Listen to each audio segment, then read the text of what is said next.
for his determination, but for his size.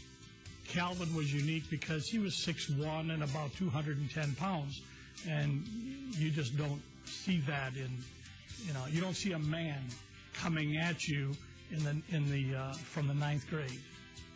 That's when I first saw him. You could tell right from the early age that he was going to be a great guy, a great person.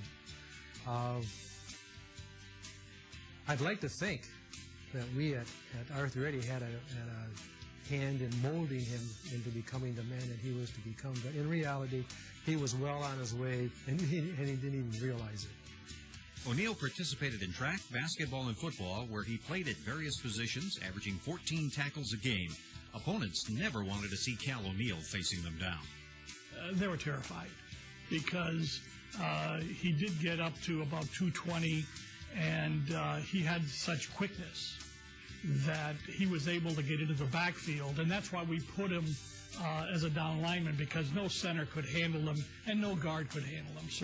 So the best place to put him is right in the gap and shoot him through there, and he could raise havoc in the backfield.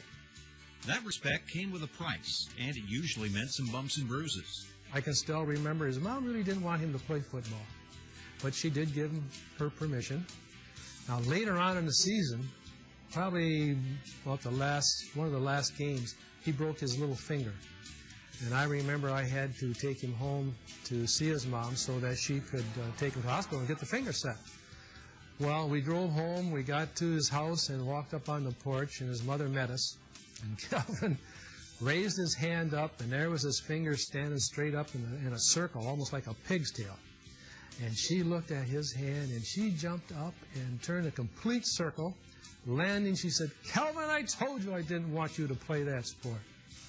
Little did she know the greatness that he was going to have at Saginaw High and at the University of Michigan.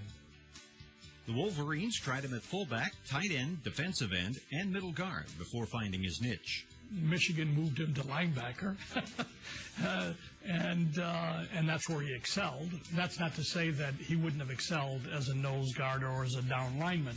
I think Cal would have excelled in any position.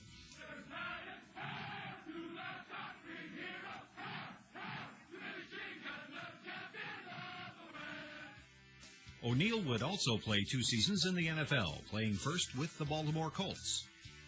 He dedicated himself in such a way where he sacrificed, where other athletes don't make that sacrifice.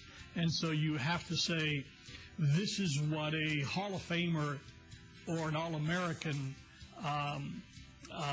has to go through to reach that level. And he did all that.